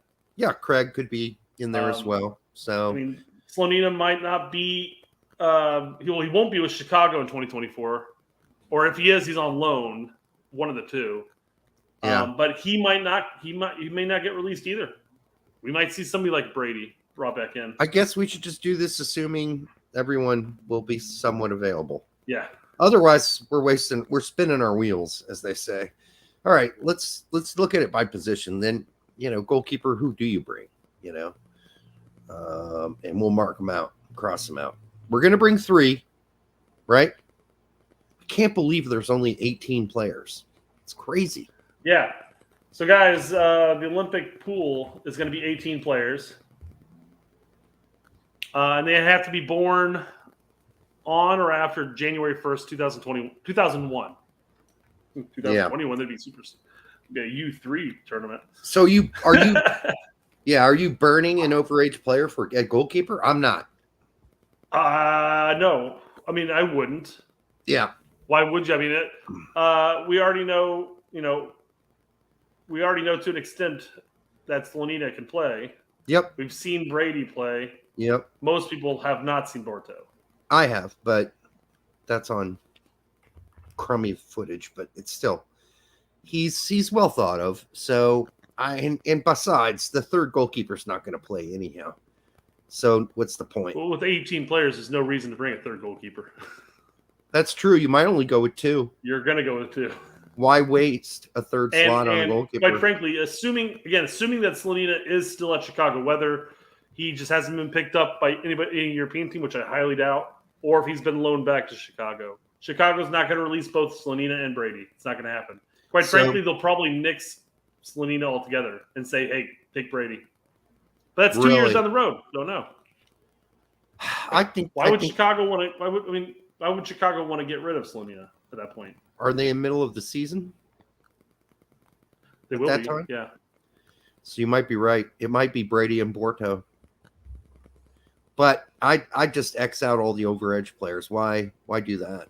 Yeah, absolutely. What's the point? They're all at massive clubs, or they're trying to get time at lesser championship clubs. Yeah, but it's not going to happen. There's no way that they would bring any one of these players in. If they're gonna burn the 3 overage players, they're gonna bring them on the actual field. Yeah, I think so too. Yeah, I think that's more vital at this point. Besides, Brady. So again, assuming that Slonina is still at Chicago at the time, this is what I'm saying. Yeah, Brady Borto. And again, I don't know enough about Borto to decide otherwise. I don't know where he falls in our lineup. What about the dude from Leicester? Maybe. Yeah, I mean, it was kind of he's been brought into the seniors a couple times while we had those Euro camps. It was kind of a flip of the coin for me between those two. But I'd be fine with either one of them, honestly. I can't remember his name right now, of course. Start with a C. What is it? Adunze starts with an O. Yeah. So pretty close. Yeah, Adunze or Bordeaux. Yeah, that's pretty good, Brett. I'm fine with either one of them. But I think you're right. I think it's going to have to be limited to 2 picks. So why don't we put a big number 2 there so we know we've used 2 of our 18. Because that's going to matter going forward. All right, let's check out the left back, right backs. Now, if you guys think of somebody else to add to our pool, let us know. I guess let me double check. Yeah, my goalkeeper's list. That's fine. My goalkeeper list. Yeah, I'm almost the same way here, Brett. I don't think there's any need to bring an overage player at this position. No, and I don't think Barcelona is going to release Des, and I don't think Fulham's going to release Jedi either. I mean, you got Scally can play the left. If Jonathan Gomez says yes, again, this is also assuming that the underage players will all get released. Right. And And that's really kind of up in the air because if, let's say, Gladbach gets another injury and Joe Scally's the only other back they believe in, which is what happened last season, then they're going to say no. Scally doesn't get to go. But I seriously doubt that Desk gets Barcelona says, yeah, go ahead, go fuck around at the Olympics. These two are gone. Get out of here. Fulham are going to not going to happen. So, again, with an 18-man roster, you bring I three. think we're looking at 3. Yeah. And you're going to have people who are versatile. So obviously, I think Scally's going to be on there. Yep. Now, Paredes can actually play left mid too. So he's a versatile player in the sense that he can play left back and in the center midfield. Yeah, I'd say Paredes over Gomez because I don't know if Gomez is going to say yes. And that's the thing. I guess if we do pick Gomez here, we'd have to assume that he's saying yes, obviously. Yeah. Even though it's not a FIFA sanctioned event, technically he could probably go and play the Olympics and not be affected him. But if you're at Real Sociedad and you're now on the big boy team 2 years from now or a year and a half from now, I mean, do you really want to go piss off your owners and go play the Olympics? I'm going to say no. But you could say the same thing about Paredes. That's why this is such a pain in the ass to pick. So I do want to jump back. He was in my on my list of players. Mine too. Yeah. Yep. I don't see it. I don't know if I don't think it's going to happen. Yeah, I don't think so either. So Scally, I'm going to say yes. Shit. I'm going to say Wolfsburg will let Paredes go because I'm assuming he's not going to be a locked-in starter yet for Wolfsburg. And then again, assuming no Gomez, assuming that this isn't the tournament for him to pick us, or maybe he's picked us. Maybe he's picked the team already by going to the U20s, and then this is a null point, and he's going to be there at the Olympics. Who knows? And assuming he gets released. And Bello has to come off because Scally and Paredes can play out left, so we don't need another one of those guys. So that leaves you with Reynolds. Yeah. Okay. So again, and then this is just going. Assuming that Gomez does pick the U.S. and he does get released. Yeah, I mean, we're doing a little bit of jizzing into the dark, if you know what I mean. Like, let's say you go to a gangbang and it's pitch black in the room. You don't know what you're hitting there. And that's kind of what we're doing here because we're not really – no one could be 100% sure, i.e. what's going to happen 2 years from now. So this is just like a best guess thing. It's the best we can do. I guess at that point – let's just assume. Let's assume that Gomez does pick the U.S. and he is able to go to the Olympics. Mm-hmm. Who between these two? Because I feel like you have to have a left back, you have to have a right back, and Scally can play both. I feel like that's what would probably happen. I'd still take Paredes. Okay. He seems. I don't know. He's more committed to us. And not only that, but he, like I said, he can also play in the midfield too. Yeah, he's more diverse. I mean, since it's an 18-man roster, your players, a lot of your players are going to have to be double duty type players. Yeah, so that's 5 players total so far. This is not easy. It really isn't. Let's do CBs. All right, so that's 3. 5 total. 5. Okay. To the CBs. Let's see. You like him using this paint thing? And I'm bouncing around a bunch of things, but let me just make sure I didn't miss anybody on my list. No. Okay. This is the CB pool. Obviously, you got Henry. I put Craig in there because I thought he was the standout CB for the U20s. Che and Tanton. So I think again, you only bring 3 of these, right? I mean, we're pretty limited. You bring 4 CBs? That leaves 10 for the remaining 6 spots. So yeah, I guess you'd have to just bring 3. And does this one of the ones where we want to use? I think this might fall into that category. A veteran? Yeah. So if I'm bringing a veteran, I'm bringing Robinson or Richard. Zimmerman is old at that point. 2 years from now. He'll be like he'll be 30, 31 area. Yeah. I think he's 28 right now. He doesn't need to go to an Olympics at this point. Quite frankly, between those 3 overage players, he might be the one that gets released, though. But again, we can't go down that road because we'd be here all night talking about whether or not somebody's going to get released. I know. We'd have to flip coins, throw darts, all kinds of shit. So I'm going to take Zimmerman out of the picture. I don't think he's necessary. I think you take one guy, and that's going to be a coin flip between Robinson and Richards. And if Richards is playing at Hoffenheim or something like that at that time period, but then Atlanta hates to release players for I'm going to mark Robinson off because I don't think Atlanta will release him. They did it for the Olympic qualifiers the year before or the cycle before. So I think they're gonna, and especially since he's injured again, I just think if he's still there, I think it's going to be a hard no on Atlanta. Yeah, I think Bokenegger's been enough of a consistent prick that I think that we have to assume that he's going to continue that behavior. And in fact, sources at US Soccer are actually totally befuddled at the way he makes those decisions. Like, he won't even give them an explanation. He just says, fuck you, no. So, no. Sorry, Casanova. No John Brooks. Nope. And that leaves us 2 players above to pick. We're going to say Richards. Yep, Richards and Che. I think Che will still be battling. They might let him go. If he's at Hoffenheim, he might be battling for a starting spot. But he can also play right back if you need him to. Isn't he on? I thought he was on. Is he not on loan to Hoffenheim? Or was he sold? I thought they eventually sold him. Keep talking. I don't have dead space. Tanton, I'm going to mark off just simply because we really don't know a lot about what his future holds at Fulham. And now they're Premier League, I'm sure he's going to be definitely stuck at their U23s for a while. So I'm not ready to make a commitment to him. Tompkinson, that's a really good one. He is overage, though. So for taking overage, I'm still sticking with Richards over Tompkinson. But that's a really good one, Rugga, because a lot of people forget about him. Maybe they burn 2.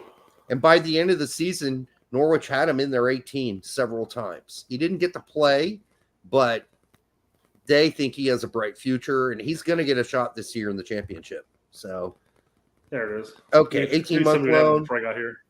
I'm going to assume that Che might be more available. So I'm going to go with Che. You can disagree if you want. And if Henry's still playing, in the background at Rems, oh God, that's right. I feel like Craig really earned. I personally, I was going to say, I liked Craig. Not that he was like overly tested per se. Yeah. So I'm not really sure how great of a CB he is. I will say though, his set plays alone, set pieces are fucking awesome. Definitely warrant the look. And dude, as we know, we're hurting hardcore on that. That dude can lace across. All right, let's be nice and mark out Henry. We're going to assume Henry kicks it at Rems, and all of a sudden now he's a starter, and Rems go, oh, you want him to play at the Olympics? No, monsieur. There we go. That's a possibility right there instead of Richards. What if they bring in Sands? Because it's possible that Rangers releases him more so than I would assume Sands would be a regular starter at that point for Rangers. Wouldn't you? Fair. Well, or back in MLS, either one of the two. And frankly, I just don't rate Sands that high. That's just he does offer the versatility though. So he offers versatility, but he has a ceiling, and it's kind of obvious what that ceiling is at this point. So, do you really want to invest time in a player whom ceiling you already know? Sebastian Saucedo. Oh God, the one-trick pony. No, he's at Toluca now, and he was not winger though. Yes. Oh, okay. He's a left attacking player. He was on the last cycle's Olympic qualifying and was not overly impressive, but that was a couple years back. Well, he wasn't really impressive for Pumas either, so they got rid of him. He's now at Toluca. We'll see how much he plays this season. I don't know. I mean, I'm not writing him off, but as an overage player, no. Not taking him as an overage player. No way. If I'm taking overage players, they're guys like Richards. I like that. That guy has a future with the U.S. men's national team. Let's get him the experience of going to a big tournament. A meaningless big tournament, but a big tournament nonetheless. Midfielders, man, this one is crammed full of players that are age eligible. Yeah, let's go look at that overage players. I don't think McKinney gets released. Mm-mm. I don't think Adams gets released. Nope. And I don't think even De La Torre is released. Nope. I agree with you. This is going to be tough. I think we're going to see a lot of our overage players as MLS based, quite frankly. Something bad would have to happen in Leeds for Adams to be released, like they're down on the championship. And that's all I can think of. And I know a lot of people have Adams listed as one of the overage players. I simply do not think he'll have enough. Well, there is Jesse Marsh, right? I mean, they did drop. Would Jesse Marsh be sympathetic to Adams want to play in the Olympics? I don't know. Depends on, I guess, how the season's going, I guess. Again, the overage players are going to be tough. I'm not going to take Adams off. Just simply because of Jesse Marsh. I think he might get more love, more understanding, more care and understanding than McKenny's not going to get any at Juventus. They're going to laugh at his face. Yeah. If he has to go to the Olympics. De La Torre, maybe, if he's not getting as much time as he thought he was going to get at Celta Vigo, but I assume he's going to get time, even though they didn't spend that much on him. $2 million. Small. So that means, how many you think we got here? So we did 2, 3, and 3, right? So we were up to 8. We only have 10 left, but we're going to probably take 5 of these, would be my guess, right? Yeah. Maybe 4? Maybe 4, because again, Paredes could probably play up. This whole 18 thing is really limited. Really limited. And I don't think Dortmund's going to let Reyna come. No way. Especially with his injury history. Yeah, I don't think. I mean, you can disagree with me, but I'm just saying no. I don't think that's happening. I'm agreeing with you on that. Like I said in my lineup, I mean, I don't know if I expect if any of those players really to be included. Yeah, I don't. I mean, I don't think Moose is going to get released either. I don't either. I think Valencia will laugh in his face. I think Tillman, maybe. It's possible. That's a maybe. Bucio Tessman. Wow. Maybe because they both aren't playing regularly for Venezia. Well, I mean, again, this 2 years from this now. Is hypothetically speaking what's happening in 2 years. They may not. Again, some of these players may not even be at the same clubs. Obviously. Right. Exactly. Cardoso, maybe. I think he might get a shot. But don't you dare put that evil on him. Don't you do that. Don't you do that. Don't you do that. I think they release Flack. I think this one's really hard. Because will Seattle release Vargas 2 years from now? Or is he too much of an important player for them at that point? Man, this is a bitch. I don't know why we decided to do a show on this. This is really hard. So we need what? 3 more, right? 4 total. Yeah, so I'm assuming you're taking Adams. So let's do a process of elimination. I think Seattle's going to put their foot down. They already did it during qualifying. But and maybe then he got his fake back injury. But maybe, well, they were going to let him come eventually for the knockout rounds, but then he got injured. So maybe they were okay with that. I know. I think Vargas is going to go. I do. I think Seattle let him go. I think they're usually deep enough at midfield. They won't be too hurt by it. Bassett, I have no clue where he's going to be at that point in time. Bucio, I think, is already starting to hit a ceiling. I'd mark him off, honestly.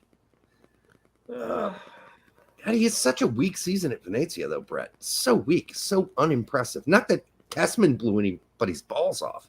Well, Bucio started off strong, and we had this conversation on one of the previous streams where it was brought to our attention that he basically played for like 18 months straight.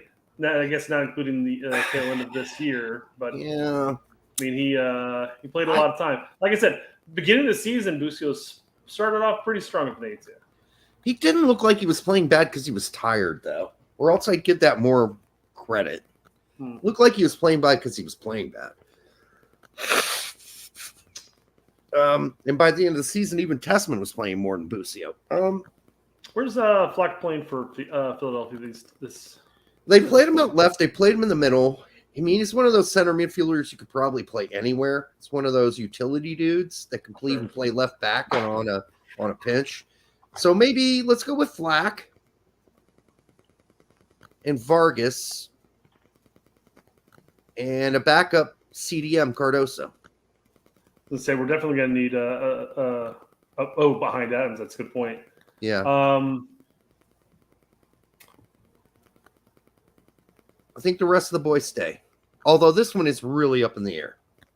Really I guess if, assuming everybody's released, I mean, Tillman offers the Cardoso offers the versatility between playing as a backup to Adams and still as an 8. And the question is, if Venezia is still down a level in Italy, Tillman should be a regular starter by then. Against God, all this is just like Nostradamus shit. And you know how much I hate doing that. But Busio is so young, crazy to write him off. I'm not writing him off. It's just basically, I mean, I'd be happy if he proves me wrong. But I've seen a lot of young players over my years hit a ceiling. And I've been about 95% right when I see it. Now, I might be wrong, and I hope I'm wrong, Jackie D. But I've seen a ceiling for Busio, and I don't know if he can crack it. Again, I hope he does. Whereas Tillman is a physical specimen. He's still growing. He just became a professional not that long ago. Busio's been a professional for a lot longer, and he's physical, so he can make up for any lack of whatever skills he might have. So let's just get this over with. What do you want? You pick it. You pick it at this point. Flack, Cardoso, Vargas, and Adams. Are we looking at that being creative from a creativity or Vargas, of course? Yeah, Vargas would be, I think people would expect that Cardoso could be creative. But, I mean, if you're looking for creativity, then cross one of them off and pick Tillman because he's creative. Yeah, I mean, okay, I'm just assuming, I guess. So if we didn't take 5 in the midfield, because Tillman could still play up top. So he has that versatility there. Yeah.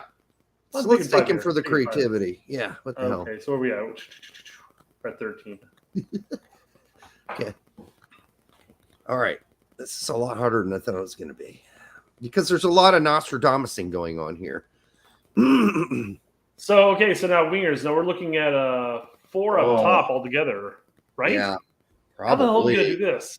No, I think you're going to get 3.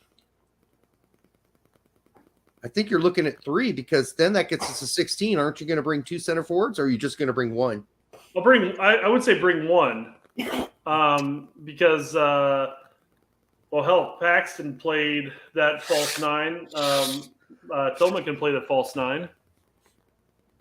Okay, and then Mikey Varas is still the coach, we're assuming, and he likes to play a false 9, right? Because I think I had Hoppe in the CF school. And he offers the ability to play out wide, too. As you pointed out, Gio Caccini is not age eligible by a few months, so that's incorrect. Knock him off the list. Yeah, he's done. And Ferreira is too old, people. He is about 8 days too old. That sucks for him. So why bring him as the overage guy? Yeah, we have one overage player. At this point, I wouldn't take any of the strikers. I don't think so either. I think you take Pepe and Hoppe. Just be happy if you have to pick between one of them. That's 2, so that's 15. At Which least leaves us 3 players for the wings. Three wingers. Plus Hoppe, I guess.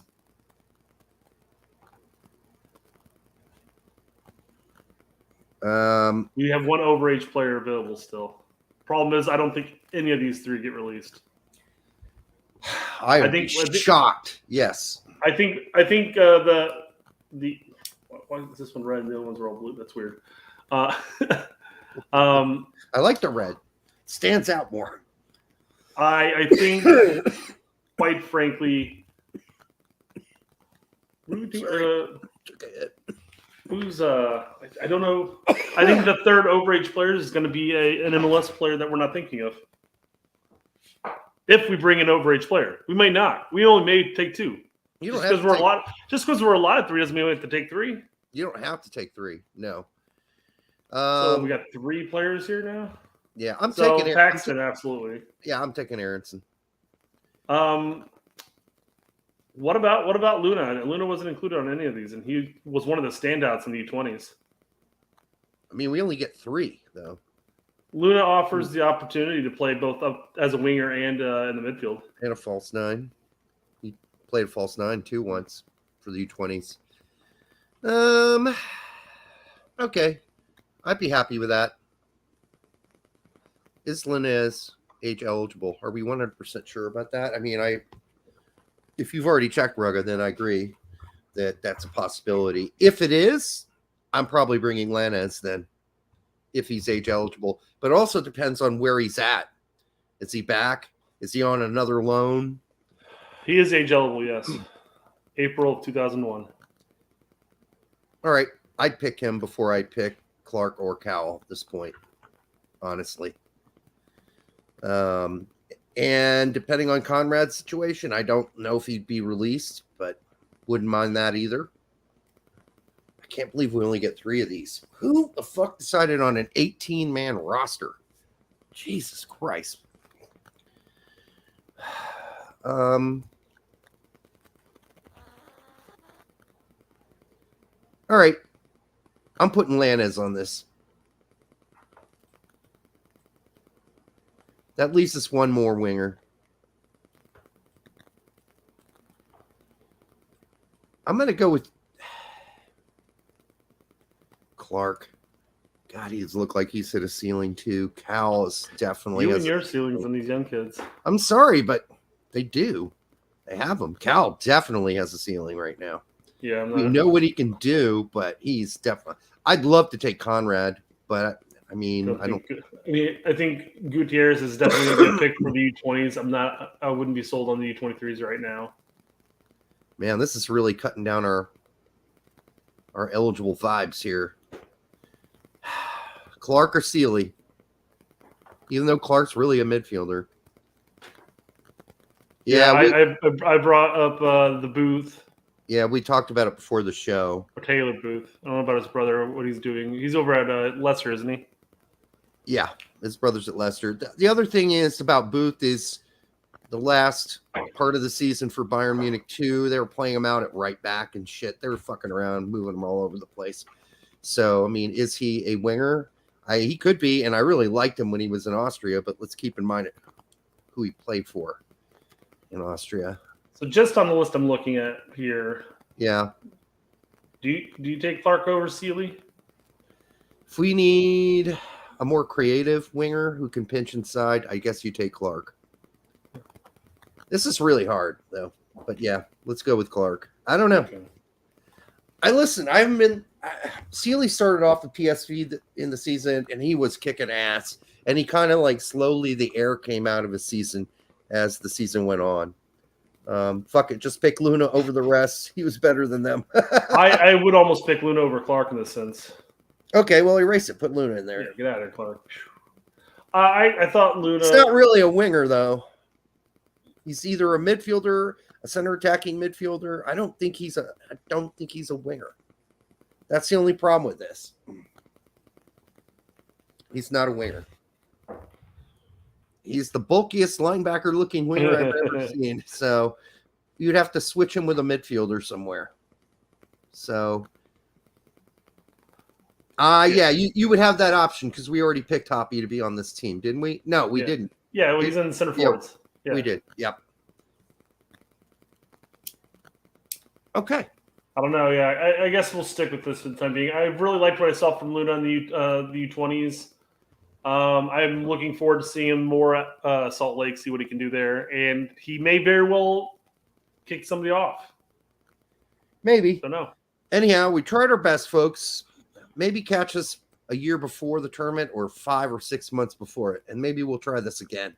And we'll bring back the slides and see how close we were to, being. Clark doesn't even play soccer anymore. He retired. Yeah. Yeah. Again, guys, there's a lot of debating that could be had on a number of players that we didn't pick or weren't even on the list. Again, it's 2 years down the road. Some of these players may be bench players, never really pan out. Some of them that we don't even have listed may pan out. Yeah. Who knows? Maybe Sullivan turns into like a hellified winger striker option. Who knows? Yeah, gonna happen. All right. So that's that, folks. We tried our best. We hope that if you have your thoughts, please definitely put them in the chat or, reply later. Let us know what you think. I don't know if we have any questions left, but by the way, did you see that we got Wayne Rooney? DC coach. Yep. That's interesting. And I get it. I mean, they just lost to Philadelphia 7-0, was it? 7-1, I think, maybe. I think they got one. Absolutely embarrassing. I was watching the game. It was fun to watch because so many goals, but Doya, god damn, that guy's a beast, man. And here we are. We keep calling up guys like, well, you know who I'm going to say. It's and we don't call up a guy like Bedoya instead of the Seattle boys. He's right. He's right. Okay, so Adam Wiggins says, what 3 Overage players do you guys think we'll bring to that tournament? We talked about that, obviously, and we kind of settled on 2. 2. Richards and who was the other dude? Adams. And I'm not 100% sold on Adams even being released, quite frankly. Yeah, it could be. So the only reason I said maybe was that Jesse's his coach. And if he goes up to Jesse and says, listen, I mean, I'm going to be gone for a few weeks. Please let me go to the Olympics, coach. But he's going to have to want to go. He's going to have to want to go. A guy like Adams would probably want to go, though. David D says, Badisi has Areola, national team standout. Did he sit? Maybe on FC Dallas's bench. I don't know. He's at FC Dallas. Yeah. And I doubt he's going to sit there anytime soon, scoring goals and assisting like crazy. Yeah. So, yeah, 2 players. I don't think a lot of the big stars that we're thinking of who play for really important teams are going to be let go. I don't even think Richards is going to get let go. Again, it's not a FIFA window, and you're probably right. If Richards is starting for Hoffenheim or name your club or enter another club, yeah, Stuttgart or whatever he's Leeds, Nottingham Forest, they're not going to let him go. No. And that's why another reasons Adams, I was thinking, would go because of Jesse. But on the other hand, Adams is the kind of guy that said, hey, this is my club team. These are my brothers. I don't even know half of those dudes that are going to be playing on the Olympic team. And it depends if he gets asked. If he gets asked, he's going to have to consider. It's going to be tough for him. It's just as this was so tough for us tonight to pick these things. This is like, Operation Uranus. It's not necessarily going to succeed, right? Adam also goes on to saying, also on a completely somewhat unrelated note, what are your predictions for the top 4 in the Premier League this season? Man City, Liverpool, Chelsea, and Tottenham. This is a safe top 2 at least. I just did 4. No, I know. I'm breaking your 4 down. Oh, okay. You're right. That's a safe top 2. Yeah. Has Chelsea done enough this offseason? They've lost a lot of key players. Should have. They're set to lose more. Maybe. They should have done enough. Wasn't Rafinha confirmed for Barcelona, so they're not getting him? I thought he was partially confirmed today. That he's I haven't seen anything about it. He's headed there for a physical, so we'll know that tomorrow, I guess. But if that's the case, they're not going to get Rafinha. Leeds number 1, Fulham number 2. Who cares? 3-2-20. Man, I would love that if that were 2. Except you could flip flop Leeds and Fulham for me because lifetime Fulham fan. So those are my picks. Who are your other 2? I went with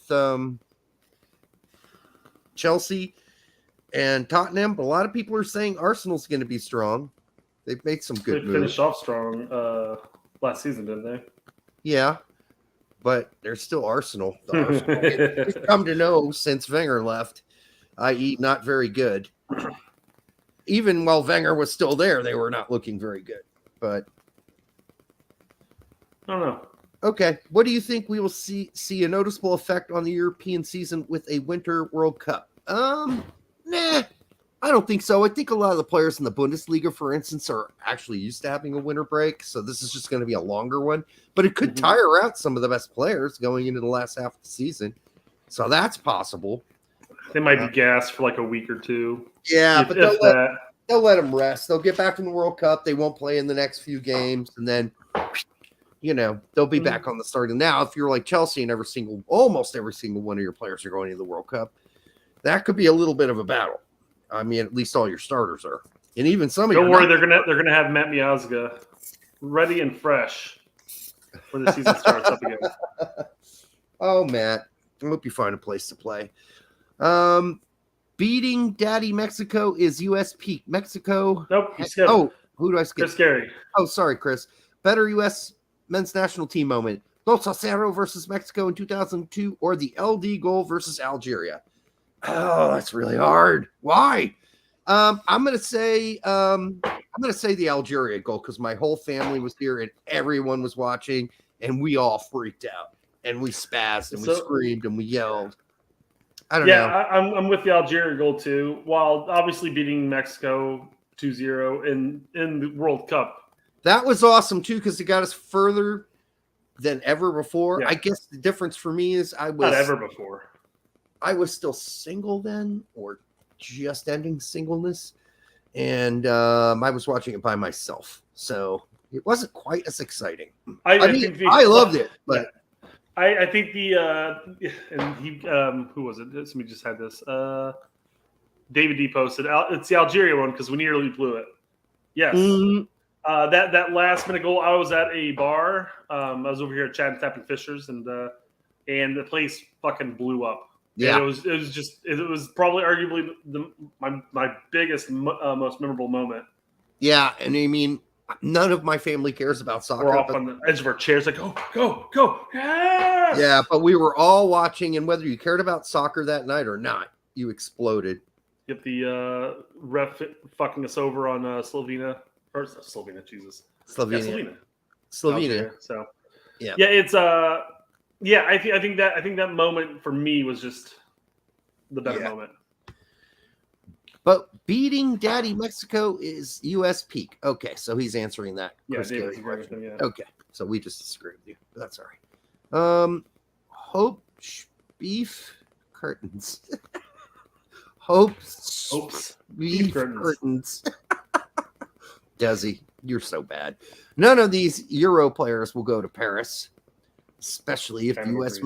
men's national team is fresh off of Copa America. I say leave this to an actual U23 squad with some shit MLS vets.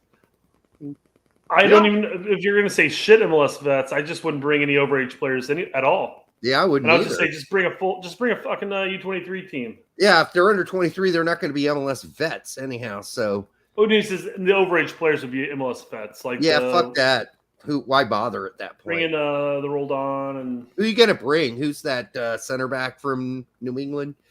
The white guy. He got called. Oh, Kessler. Yeah. I mean, you're gonna bring him? You're gonna bring that fuck that plays on Chicago Fire for you? That guy sucks. Their whole defense sucks. I wouldn't bring that guy. I mean, so just go with U23 players. He got called up once. Your Chicago dude did once. Does he even start anymore? Pineda? Yeah. Not consistently, no. But he was no longer playing center back for Chicago at this point.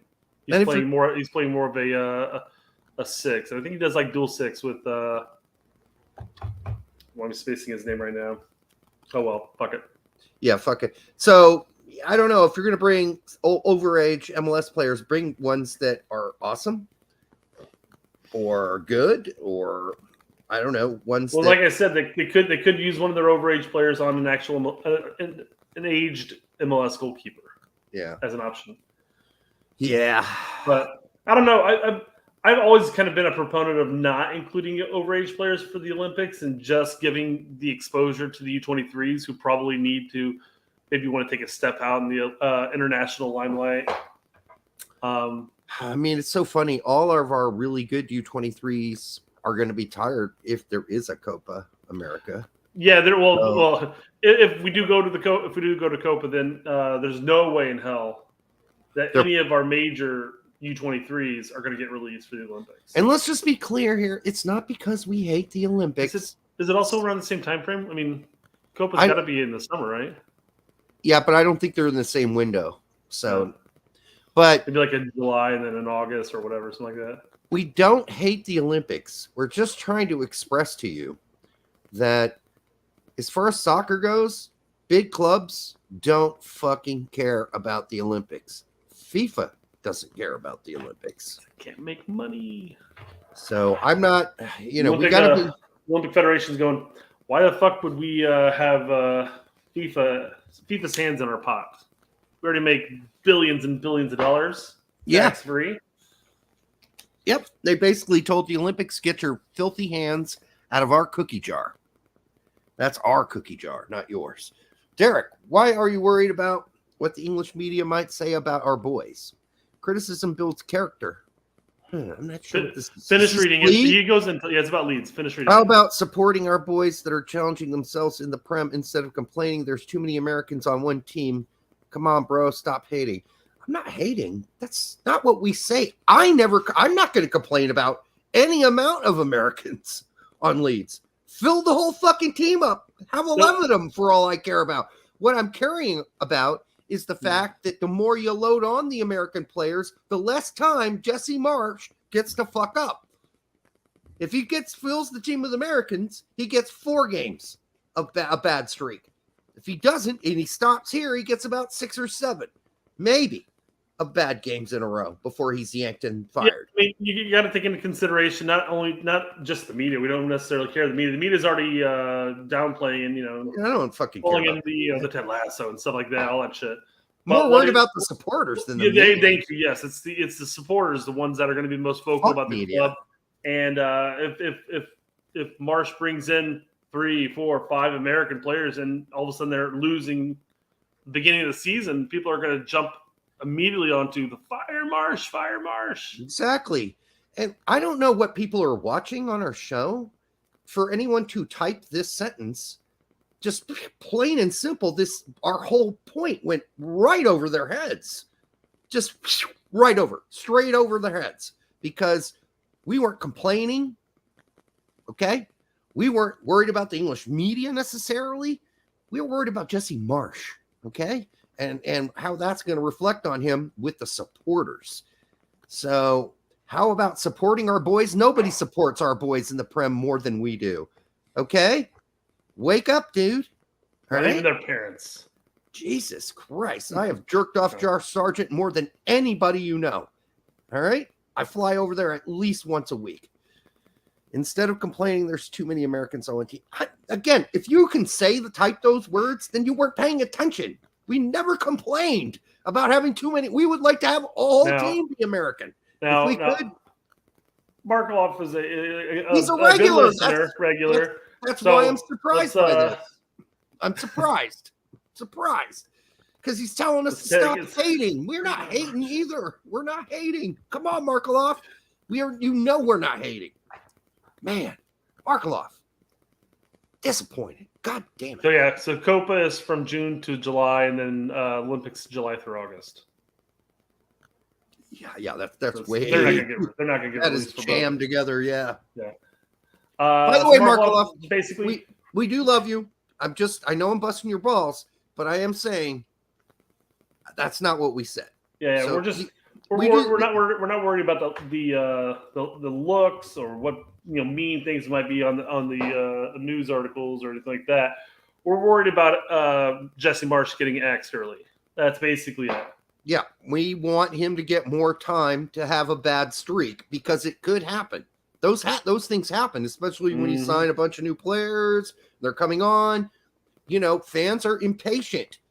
And if they start booing and hissing after let's say, a 5-game losing streak early in the season, are Leeds going to give Jesse that time once the supporters start like really pressuring the ownership about getting rid of him? And they got a lot of power there.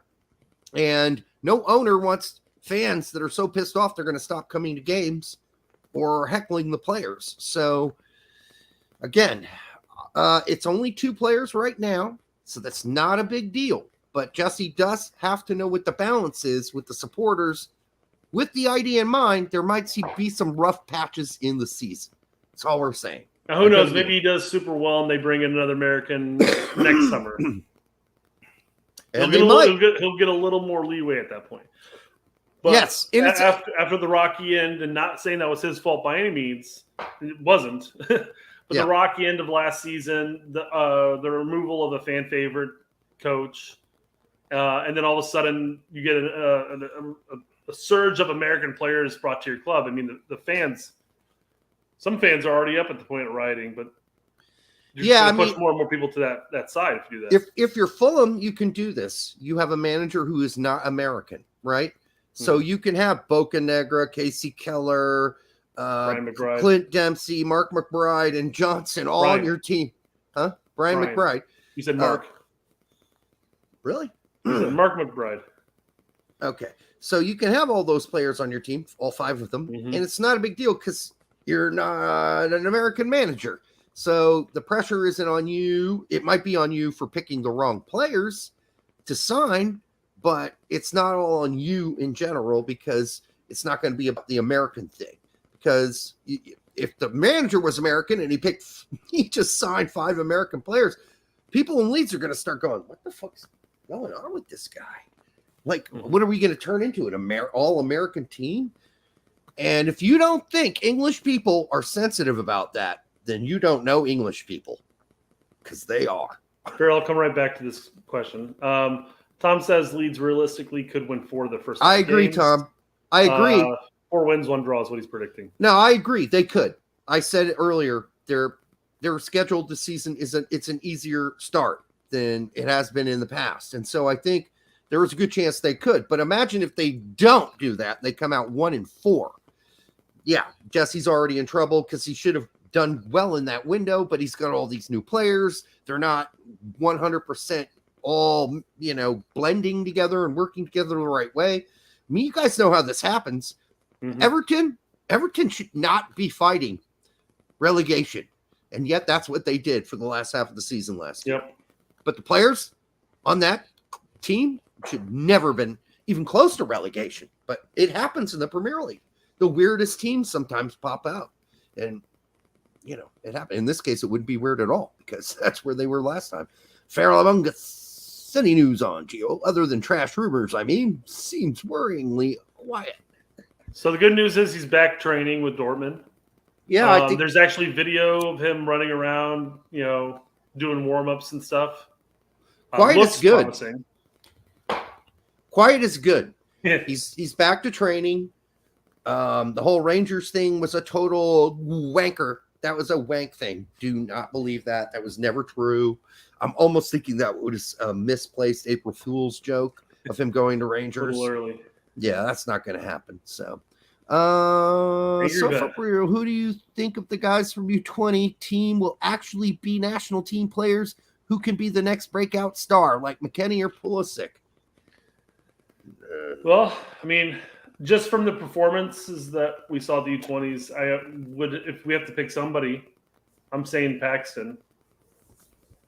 He's got a promising ceiling. But isn't player is. You think Aronson is anywhere near McKennie and Pulisic? He's close, but he's not really as good as. Well, we're talking about breakout. Who's going to be the next breakout star? So we have to come up with somebody's going to start. Somebody's going to break out. Yeah, but he said he said like McKennie or Pooley. Sure. Okay, what's your point? Aronson's like neither of those yet. He hasn't reached those levels. He's not played a season for Juventus or Chelsea. Derek, we're talking about looking at the U20 roster and saying what players will have a breakout star. Who's going to be the next star? None of them. None of them are currently breakout stars. I agree with you on that. But he's saying who's going to be in the future a breakout star? None of them. You don't think anything of them will? No. I'm sorry. I don't think so. I think Paxton has a great chance to go play and eventually be just as good as his brother, if not even maybe sometimes better. I don't know. He's a little smaller than Aronson. Okay, so I think you're a little too hung up on McKinney and Pulisic being pulled here. He pulled out two players who played in the U20s. That did McKinney actually play in the U20? I don't even know. Yeah, Regardless, but they're two players that have had breakout careers. But and then guess what? Aronson and Adams have also had breakout careers. He's not saying who's going to be the next Pulisic from this roster. He's saying who's going to come out and be a breakout star. Who can be the next breakout star like McKinney or Pulisic? Those He two gave examples. They're just examples. Those are high-level examples. Okay, but again, so we're not gonna be the allowed next- to use his examples? no, as to you're where we using that. gauge? You're using that. Oh, it's got to be Pulisic or higher. It's got to be Pulisic or higher. But that's not what he's asking. He's saying who's No, going to be the or next McKinney. breakout star from this squad. Yeah, none of them. You don't Aronson. You don't think Well- a single player from this U20 squad is going to become a breakout star not just using McKinney or Pulisic as an example here For the national team. in general. I mean, I imagine he's talking about club too. Well, we're pretty loaded except for left back. And I could see a goalkeeper breaking in. So are maybe you thinking about breaking out as in like tomorrow? no. I'm just saying I'm down. saying Paxton Aronson. Well, could- let me finish my Okay. fucking Go sentence ahead. first. Well, you're talking about the current squad right now, so I imagine you're thinking of like who's going to break into it right now. No, I'm not. Why are we talking about left backs? Because I'm saying they're only for the next 6 to 8 years of this club. Somebody's going to have to pop up and it's going to be a better left back than Robinson. Could be Gomez, right? And behind Gomez, did you see any left back playing for that U20 team that looks like a breakout Gomez or a breakout, especially an Anthony Robinson? I haven't. We're talking about it. Yeah, I mean, I'm just telling you. I thought Cuevas looked pretty good as Yeah, a he back. He looked pretty good. But I'm not saying he's going to be a breakout star. Well, exactly. So why are we talking about him? You asked. No, I just said. Did any of the I kids brought him up you- and said he looked good, but I don't think he's going to be a breakout star. Exactly what I am saying. So let's pick one. The only breakout star, I think, 6 years down the road from this U20 team has a shot at playing with the U.S. men's national team, and that's if Weah, Pulisic, Reyna, and a bunch of other guys break their legs, and that'd be Paxton Aronson. Okay, thank you for agreeing with me what I said about 10 minutes ago. Cade Cowell? No. No. Caden Clark? No. No. I mean, listen, could Craig become a future CB? Yes, because the CBs are going to be getting old in 6 years to 8 years. And I think he has a shot if he continues to develop and become a great player. Luna, I want to see what the hell Luna can do in MLS. And I'm not convinced that by the last thing that we just saw that he's I like him. I like watching him play, but I need to see more. I need to see against better competition. At least I've got to see Paxton play MLS games. I have not got to see Luna play any MLS games. That's a fair criticism. And I didn't, as much as I liked Luna's play in the U20s, I didn't list him as a breakout star for a reason. At that point, you're just hyping up potential. Yeah, so my answers are Slonina and Aronson, Paxton. That's it. There we go. And right now, nobody else has convinced me of diddly squat. Yeah, I mean, obviously we haven't seen the likes of, say, Brady playing for a club team by any means. There was Right. the talk from Friedel, who said that he has a higher ceiling than Slonina. I'm not believing anything I'm Friedel says. I'm just saying you're talking. Well, He's a moron. Let's be honest. He's also an experienced goalkeeper that can actually probably take a look at goalkeepers and say like this guy has a higher ceiling than that guy. But beside the point, we haven't seen it yet. We haven't seen any opportunity of him, so we'll see what happens later on. But I'm not. I wouldn't necessarily. I wouldn't even say. I wouldn't say Brady as a breakout star by any means. He might. Who And for knows? those of you who think I, in particular, being too hard on that U20s team, you have to understand, I've been around a long time. I know some of you have been around a long time. I have seen U20 teams in the past that I thought had really good players, but I knew there were limitations. We can list off the star after star after star on U20 teams that never. It's gave funny. us anything. It's funny because if you look at the previous U20 squad, there were like two players from that squad that are contenders for the senior squad now, or are actually playing for the seniors. And you go back the next cycle, there's only 2 real contenders. That's and so about forth. what the ratio is. So that Yeah. yeah. That's why Who's the all-time leading scorer for the U20s is Breck Shea. Breck Shea. Enough said. Enough said. Kind of surprising because Adu had like 6 U20 World Cups, so kind of surprised he was out there. But Who? Adu? yeah, Freddie. He kept reducing his age each year. Yeah. I'm still It was, 20. I don't care if the calendar. I was born 2001. Yeah, that's right. I don't care if the 4 years have gone by. I have only aged 2 Freddie Adu years. So I am still only 2 years older than I was 4 years ago. Well, that's magical, Freddie. How do you do that? I shook Pele's hand. Up the And fountain of youth, man. we had a cup of Campbell soup together. While I sold vacuum cleaners. Blessed by Pele himself. All right. We got any other questions? Yeah. Brooks? Brett Dub. Which players from U20 roster do you see having the quickest, easiest route We just talked to about that. main Skip that. Nats? Yeah. Scoop.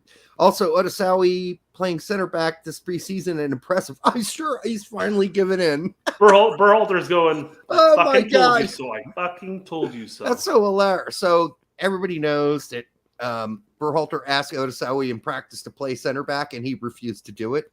So anyhow, that's the thing. So I'm glad to see he's giving in to pressure because as a midfielder and a sort of CAM, which he played once, I think, for Wolves, he was awful. And Kobe Henry in France, do they surpass Brooks and on the CB depth chart? Brooks. Yeah, I'm going to say yes. Kobe Henry stands a better chance of getting called up by Berhalter than Brooks does at this point. Alert. Brooks is on no one's chart at the United States men's national team or Olympic team. Sorry, guys. Brooks might as well be a ghost at this point. Yeah, Brooks yeah, isn't Mr. even on Hazard, the yeah. chart. Oh, that's the joke.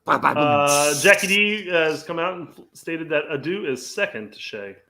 That's correct. We've had a lot of U20s who were supposed to be the next biggest John Holmes in porn, and they ended up being Mr. Shrivel Dick who can't get hard because he drinks too much. So, all right, that's where we are. We've got Yep. plenty of those. Last of those person, guys. I think. As Japanese American, I'm very happy that both my countries are in the World Cup. Not active on the chat, but enjoy spending time watching your show. Very funny and to the point on the current state of the U.S. men's national team. 3 overage players I would bring: Leggett, Ewell, Jonathan Lewis. Okay, what was his name? Wang my cock? Yeah, exactly. It's cute. Wang my cock. That's a good joke, my friend. I give you it. I had to pull it up because I'm like, once again, you skipped the name. And I'm like, oh, come on, man. It's a running gag on our show. You've got to do that. We got more? No. Think so. Soccer in America. Okay. Did you watch the Norway women versus the English women? The Norway, No. yeah, it was on today, and the English killed them like 4-0. I think I stopped watching. But this one chick on the I know there's nothing else on Norwegian's center back. That is the most awful center back playing I have ever seen in my life. And they were busting on her balls before the game started, saying she was a liability. And then the game started, and she was the biggest fucking liability on that back line for Norway. She fucked everything up in that game and basically was responsible for at least 2 goals, the first 2. So, and the foul that led to the penalty kick. Oh my God, she had a horrible game. I think they yanked her at halftime. Her name's like something daughter. Daughter? Daughter? I don't know what it just ends with daughter because Dotter means daughter, literally daughter. So her first name might be Svensson daughter. That means Svensson's daughter. Whatever. That's how they did names in Norway and Iceland too. Anyhow, and probably other places I don't know about, like maybe the Isle of Man, where people die driving bikes on the road, hitting walls, smashing their face in, grinding into themselves into hamburger. All right, are we done here? Oh, there it was. Look at that. 8-0. 8-0. That's what the score ended up being. I How many- guess. How many goals did I miss? Yeah. Jackie also said too. Oh, 8-0. I think I logged into X Hamster at about 55 minutes in. My bad. I know it was a horrible game though. I just know that. It was they sucked. So I watched the beginning. I think we are done tonight unless you've got more gunk to throw against the proverbial wall. If not, Let me find the one comment from the very beginning of the night that I wanted to bring up. okay. There's one we have comment. missed. One comment we have missed. No, I brought it up, but You brought it up, but we didn't discuss it. you were not on the show at the time. Oh, it's at the beginning. Since I reinserted into a different USB slot. Hey, Hey, everything's been going good. Yeah, it has. No errors on the mic. I can't find it. I'm scrolling through. I don't feel like spending too much time looking for this thing. But there was somebody had posted the. Nope. Dude, There it is. It was Joe Dem.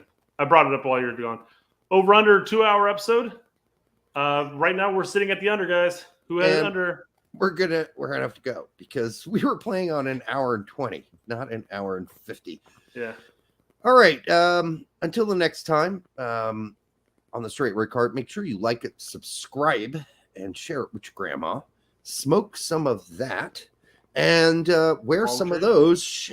Yeah, we have some of those in the not this. Some of those in our store.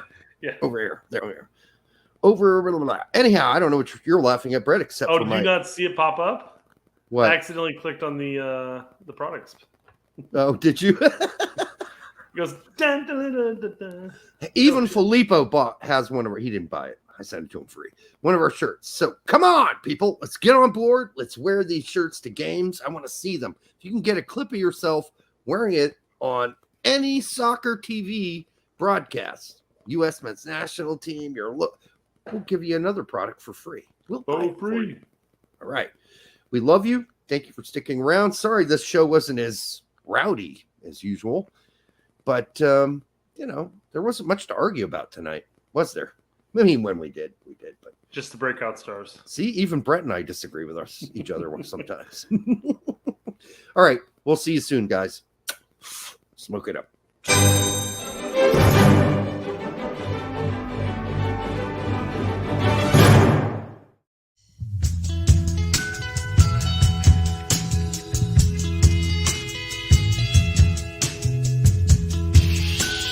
You're gonna do her. Yeah. Oh no!